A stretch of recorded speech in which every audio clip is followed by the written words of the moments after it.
Hello, hello. I'm super excited, Terry, today because we get to interview somebody that I have so much respect for this dude, and we've had the pleasure of getting to work together, and I just watch him as a leader.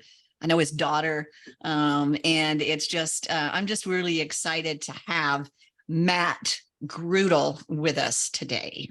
And how appropriate. We're getting ready to celebrate the 4th of July, right? That's And right. so That's right. thank you. You'll hear Matt's story, and thank you so much, Matt, for your service and Yes, in the your military. son's service, since he's following Yes. your footsteps, military family. I have to appreciate that. So thank you in advance. And what better way to celebrate the 4th and kick it off than with this? So Well, and thank it's you. an absolute pleasure to be here today. I'm wearing some good fire, cracker popping colors today, right? Trying to look my best. And honestly, here's the thing, like it's not only an honor and privilege to be here with you and your audience, yet I wouldn't be sitting in this seat today if it wasn't for, you ladies. I mean, let's be honest. I mean, I came into, the position I had and I didn't know anything about the company. And yet my first coach was Debbie. And Debbie opened up her books for me. She didn't have any slots. She opened the books for me and helped me develop systems and models to get to where I was. And through my conversations with you, Terry, it's advanced me at different levels. And then the opportunities that Debbie provided me by just realizing my potential, seeing my leadership, seeing my servant heart, and just saying, hey, here is somebody that we may want to elevate into some different positions, which allowed the doors to open for me and have those conversations and earn the right to be in the positions that I am. So I'm privileged to be here because both of you had an impact in where I'm at since 2020. Yeah. Well, Wow, you said a whole lot right there. We could close the podcast. I know we could. Mic drop, done. Let's go. Yeah, like just be around the right people. That's pay right. attention to your environment. Yeah. It's all Yeah. right there. And Well, do the and- hard work. I think you said do the hard work. Well, it's you did the work. And in one of the things, the title of this, we're not 100% sure how many adjectives we'll use, but we know resilience and grit is going to be in there because Matt, I'd love for you just to kind of give a little snapshot of about what you're, who you are. Okay. And the fact that, we've already mentioned that you serve, but would love for you to just kind of give those highlights. And then let's talk about, what as a result of just, I'll let you just go with resilience or grit, whichever one you want, and just speak to us about that. Yeah, well, and I appreciate the opportunity. So I'm Matt Gruidl. I have been married to my beautiful wife for 27 years, and that takes resilience and grit on her side, not on my side, right? I mean, I'm truly blessed. I mean, honestly, after 21 years, 10 months in the Army, we'll just round it up to 22. Her ability to be a spouse through, 5-6 deployments, me, earning the Silver Star, which comes with a lot of different things, and having to rebuild me after every deployment. I have a 25, soon to be 26-year-old son who followed my footsteps and is an airborne infantryman in the Army. And I have a 21-year-old beautiful daughter who is about to graduate Texas Tech, move back and use her psychology degree to pour into autistic children and their families, right? And so that is, something I'm super proud of. Yet I'm a non-high school graduate. I don't have a GED. I went a couple months my freshman year. My parents, made me an emancipated minor when I was 15. I lived in a 72 Ford Bronco for almost a year, showering in a janitor's closet at a West Coast Video, kind of like Blockbuster. So I'm showing my age. I'm 49. And so I did that. And I come from a very mentally, physically abusive family. My father thought it was fun to be. I actually have video of myself. I'm probably 9 years old in Rocky Balboa shorts with big boxing gloves on, and I'm sparring my dad. And my mom is filming it while my dad has leather work gloves on, just beating the tar out of me, thinking it's funny, right? And that's how I grew up. I loved my dad, yet he beat me mentally and physically. And my mom watched it and didn't do anything about it. Yet I think that's where my resilience came from, because I didn't know what I didn't know back then. And I didn't know I was defining a purpose. I didn't know that I was becoming resilient. I didn't know that I was doing the things that take grit. I just was, in my mind, I was a winner. And I knew that if I went and played basketball with my dad, I knew two things were going to happen.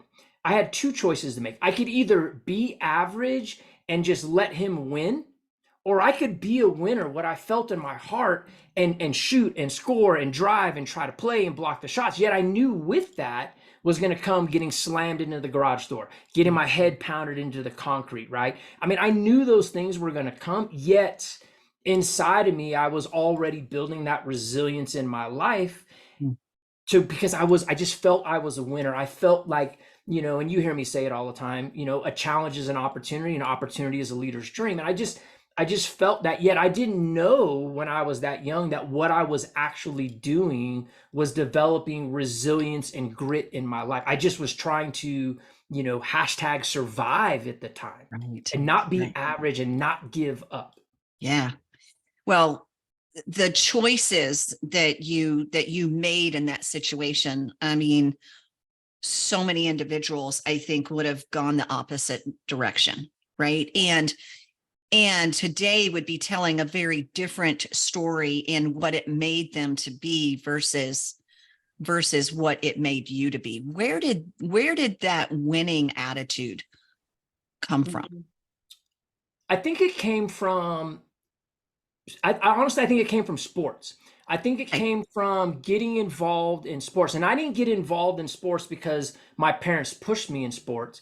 I got involved in sports because it was an outlet for, I'm just going to say, it was an outlet for the demons in my head. It was an outlet for the rage. It was a way to get me out of the house every single day. And it was a way to allow me to do something on the weekend where people were actually supporting me and cheering for me, something that I missed in my life. So for me, it was filling a gap and seeing in the emotional dysfunction I had in my life. The fact that I didn't feel important, the fact that nobody was rooting for me, it was a way to get that. And what I found was that I poured into that, and I practiced every day because it was an outlet of the house. I became good at sports, and it started influencing my drive to win, my drive to face a challenge, my drive to not give up, which I think really transpired into dealing with the things that I was dealing with at home. It was my outlet, and yet I think it started the winning. It started filling that void I had. And thank goodness you were allowed that outlet, because it probably exposed you. This is my assumption. It exposed you possibly to a coach or a mentor in the field in one of those areas of sports that helped you understand and move forward, possibly helped further you. Do you remember a coach that did that for you? For me, it wasn't a coach. For me, it wasn't the direct coach. It was the families of the friends. My buddy Clint, his family picked me up and took me to every single game and drove me home and then took me to McDonald's or whatever after. Or it was my brother. He's not my real brother, but my best friend Chet, who's like my brother. It was the fact that his family, even though he lived an hour away, would come watch me. I mean, I literally, every spring break, every summer vacation, my parents would just drop me off, which was the best thing ever. They would just drop me off and I would live with his family. So it wasn't a coach per se. It was the fathers and the mother figures that literally supported me, that saw the need in me and poured into me and would actually take me to these things and support me. So it was that family environment that sports has. It goes back to community. It wasn't a coach per se. It was the community of the players, the community of the parents that were out there every day talking to their kids. And so that is what I found. And I think that's what's driven me so much to the military, to forming a community in the different organizations that I'm in. Yeah. Man, I got chills from that. I did too. How many parents, grandparents are listening and going, it could be that kid in my car. Yeah. It could be those kids that like to come hang out at my house. Like, That's right. it could be those kids that you're in. I mean, leadership is influence, right? We all know that. You never know who you're influencing. That gave me chills. We went from coach to parent. So all you parents out there, you grandparents, listen to that. Yeah, It's that absolutely. one parent that it's just that one parent It just that takes one. chose not to walk by this sad, down, you could see the anger in me kid and just offer a ride, which then built a relationship with, their child, right? They just took a chance to like, let's just give this, it's kind of like that, just walk by and smile at people. You have no idea what's going on. That's right. That one parent that chose not to walk by me and Yeah. asked me for a ride home when they saw me with my shoulder pads and helmet, just, walking 5-6 miles from, let's pick him up and give him a ride. And that's all it took, was that one person to change my life and help me form community that I didn't have. Yeah. That's kind of like the movie The Blind Side. You think about that. Yeah. Okay, that popped in my head. No, that's Love it. Really. Community. So Now we've touched on community. absolutely. So Matt, when did you make the decision, and maybe what drove that decision to join the military? How old were you, and what tell us that story just briefly. What got you there? So my parents decided that my parents decided to be horrible parents and mentally and physically abused me. And so at 15 years old, I had to make the decision to save my own life and leave. And I literally lived with my best friend. I lived with ladies. I lived with people, the best you could. I mean, at one time I lived in a house where there was 4 of us. I was like 16. They were all 23, 24. And we would just literally go 2 or 3 months, sign up for electricity, not paid. It would go out. The next person would do it. And it came to a point in my life with no high school diploma, no GED. I was doing, and I'm a transparent person, that, Debbie. I was doing drugs to numb the pain. I was, doing a lot of different things. And yet I was still responsible and working every day. At 16 years old, I had a 40-hour-a-week job so that I could survive. And I just made the decision, like, there's got to be something more for me. I need some sort of rehab. I need something in my life. And so I took a chance and joined the service. And literally I showed up and I went to MEPS and I passed the physical, and they're like, hey, these jobs for you. And which one do you want? And I was like, well, that one. They're like, well, that one will take you got to come back in 2 weeks. And I was like, no, literally, I need to leave today. The car in the parking lot's not even mine. Like, literally, like, I need to leave today. And so I joined the Army because I was looking for camaraderie. I was looking for a brotherhood. I was looking for community again. And I knew that now that I'm out of sports, now that I don't have people to support me anymore, I don't have a purpose and a goal, I needed a left and right limit to keep me in the place so I could continue to grow. And so I joined the Army, and it was the very best thing I could have ever done in my life because of the structure, because of the systems and models, because of the community. And it allowed me to earn a bachelor's degree. It allowed me to meet my beautiful wife. It allowed me to have somebody that made me a better person, right? A community that made me a better person, a community that really fostered and supported my leadership and allowed me to lead and make mistakes, right? I mean, I wasn't stuck in a mistake-free environment anymore. Wow. I don't even know where to go with that. I mean, I'm like, wow. That's said. Because like, right, there has been a perception in the past. I mean, I grew up in a world where I remember people being drafted, right? Oh, yeah. Paid to go. Right. And that stopped, right? And then when, my family, I have people in my family that have chosen to serve, right? And you have this tendency to believe those are for people who are in trouble, that they go to get straightened out. Right. That used to be a thing we used to think about. Right. Ooh, there are people like Matt that are born to serve. He just maybe didn't know it yet. But all of this, I just wrote down all the things you said it gave you between system structures, brotherhood, community. I wrote all those words down because that's what everyone is looking for in the workplace where they work. It's what everybody's looking for in life, is a place to belong. And not only did you belong, but you were able to develop and to continue to develop. And you're still doing that today. So I do want you to talk a little bit about how the military is still involved in the fact that you are now leading a community and I'm just going to go ahead and say it, KW Commercial, Keller Williams, not KW Commercial, KW Military, and you're leading that, and yet you lead that with the same passion. If you can't hear Matt's passion in this podcast, I mean, there's just be in the training room with him like we were. I mean, just it's your passion just comes out in your life every single day, and it's one of the things that I so admire about you. And yet that whole need that you just talked about, and that you needed that community, it wasn't just something that you were looking for, it was something that you knew you needed the left and the right to keep you there. This is a choice now, another choice that you've made, and got the opportunity to lead KW Military. And I'd love for you just to talk about, what is that experience like for you, and what is that giving you? What is it allowing you to give back? And just talk to us about that, and how the resilience has played through in that area. So when it comes to the KW military community, take any brokerage out, take any real estate name out, just that community alone. It's a community of less than 1% that volunteers to serve. It's a community of less than 1% that writes a blank check for an amount up to their life, right? Whether it's the spouse, whether it's the supporter, whether it's the actual serviceman or woman, right?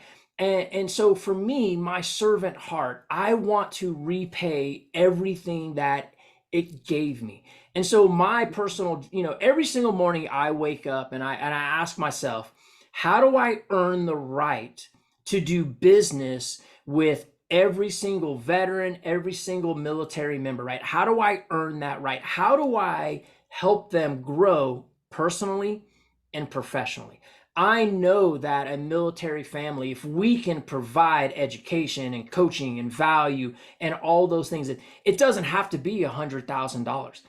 Right. $20,000 is life-changing to a military family. It allows them that first investment property. It allows them to go on vacation without maxing out a credit card, which is so much stress for that young. I remember as a young E4 in the Army, and I had a son and I had a wife, and literally it would come down to the 27th of the month, and I would look at my wife and I'd be like, okay, what's in the account? It's $20. Okay, perfect. We have $20 left. Are we buying formula and bread, or am I putting gas in the car? Well, guess what? I'm going to walk the 3 miles to base, right? And so I can be at PT all day, and do what I need, and then walk back because the first of the month wasn't there yet. So how do we personally and professionally grow them while they serve? And then also when they transition, the hardest thing we do, and Debbie, me and you talk about it all the time. Yes. How do we transition is the hardest thing we do. For me, the transition was trying to find my identity. I was Command Sergeant Major Brutal Gruidl in the Army. I was Brutal Gruidl. I was that guy. I was Matt, yet I was Matt who was struggling, Matt without environment, Matt that was on drugs, Matt without an environment, Matt without a community, Matt without a family. So then I join and I become Brutal Gruidl. And through that, I meet my wife and I'm a father, right? And then I get out and Brutal Gruidl is stripped from me, yet that's who I am for 22 years, trying to figure out who Matt is again. And how do you have both of them? Because Brutal will never go away. So it's helping them do that. It's finding that sense of community. We speak a different language, right? We know if you talk about real estate, the military veteran, the military spouse, the military member, they launch their careers faster than anybody else. Why? Systems, models, understanding where we need to be, what we need to do, what we need to wear. How do we embrace that? How do we empower that? The military for me was literally the structure to rid me of my bad habits and then allow me to develop additional leadership. So my passion, and my partner, Dina Watson, who's a phenomenal coach, a phenomenal spouse to her husband who's active duty, our job is to pour into every single member and grow them personally and professionally. It's not just about their numbers. It's about the who they are and the who that's watching them. How do we help them progress in life. And that's why we do what we do. And that's why, we're trying to build that sense of community. Over the last year, we went from 2,000 to over 5,000 agents in that community, just pouring into them. And they see our passion and they see that we're there for them, right? And we help give them a left and right limit. So it's taking all of that experience and then also teaching them resilience. They already know what it is. Sure. Sometimes we just got to bring it back to the surface and make them realize it, especially in this market. Well, and I think and it's taking the resilience that they know from a military identity into now, what does that look like in the business world? Exactly. And in the entrepreneurial world. You take those skills, right? That's the hardest thing. How do you go from service orientated, dress right, peace, to being an entrepreneur? And what it is, it's the same skills. You just need to figure out how do you transition them, reframe them to be a business owner. Right? Absolutely. Absolutely. I remember my dad was retired Air Force, and he ended up getting a job at Texas Tech. And the hardest thing for him is that he didn't know what to wear, because it was like he'd been used to wearing, a uniform. And we used to tease my dad that he always wore blue jeans. So that part was taken care of. Right. And we used to laugh because depending upon what he was doing, it decided which t-shirt he was wearing. Yeah. Right. So if he was going to the grocery store, it was this t-shirt, and we'd laugh and go, "Oh, going to the grocery store?" Yep. Going to the grocery store. And it was because that got instilled in him. My dad joined the military very early, and that was something I don't know that he ever was able to transition. I mean, we tried to put him in other pants and, other shirts and stuff like that. And it was difficult for him. So, well, because it was the identity. He had an identity. He had an identity. That's right. And you have, and it's okay to have, and that's what I love about it, is saying, okay, well, this is your identity. You believe in uniform, and there's a uniform for every activity. Perfect. How do we transition that to, you are a professional in the profession of arms. If you serve in the military, you're a professional in the profession of arms. All you need to do is tweak that. Now you're a professional in the profession of X. Yeah. Right. And your uniform just may be a different set of clothing, which is perfect. That's right. Yet you're regimented enough to know what you need to wear, where you need to be. Let's just transform it or transition into something that's more appropriate to your new profession. Oh, it's funny you're saying that, because my dad was in the Army and he transitioned into being a firefighter. Right. And back in the day, they wore the uniform. I mean, literally now they wear t-shirts and all of the gear, but they wore the uniform. And so dad knew what he needed to wear. Like, it was very simple. So I love that conversation. And it's comfortable. It's a sense of, it makes us comfortable. It makes us, here's the thing, it makes us still feel like we belong. It makes us still feel like we are a part of something. And everybody wants to, it's human nature to want to be like, to feel like you're a part of something more than just yourself. Absolutely. So Matt, as we wrap up today, I mean, so many nuggets from just this conversation. What is something that you want to leave with anybody that's listening to that's from Matt Gruidl? What do you want to leave us with? Yeah, find a purpose, right? Whatever that purpose is. It doesn't have to be this huge purpose. It could be something that's literally today, tomorrow, something simple. Find a purpose. Allow it to be your compass, your azimuth, to continue to guide you in a certain path. And have belief, have confidence in your abilities. Really believe in yourself. I am are the two most powerful words in the entire English language. I am good enough. I am capable of being here. Identify a purpose. Let it be your azimuth, your compass to guide you, and have confidence in your abilities. You are good enough, and understand you are a leader in your life, whether it's you, your family, your friends, a team, no matter what it is. If you have that confidence and belief in yourself, it will allow you to grow exponentially. What would you say is, how did you find your purpose when you came out of the military? We know you went into a leadership role in a market center. How did you define your purpose when it was time to do it? Because that leadership role you took led you to all other things. It created big opportunity for you, which we're sitting here talking to you about right now. So when I took over the CEO team leader role, it was there was issues. And my purpose there was to empower. My purpose was empowerment. My purpose literally was, everybody laughs at it. I always say leadership is monkeys in a barrel. And people are like, what are you talking about? I'm like, if you go back to that old game, monkeys in a barrel, literally the monkey's here and the monkey's hanging down, right? Leadership is that. It's as you climb the ladder of success, you are reaching your hand down, pulling the next person up. That comes from empowerment. So my purpose in that, right? And your purpose adjusts. Your purpose changes. Your why changes. Embrace that. My purpose was empowerment. I won't be there forever.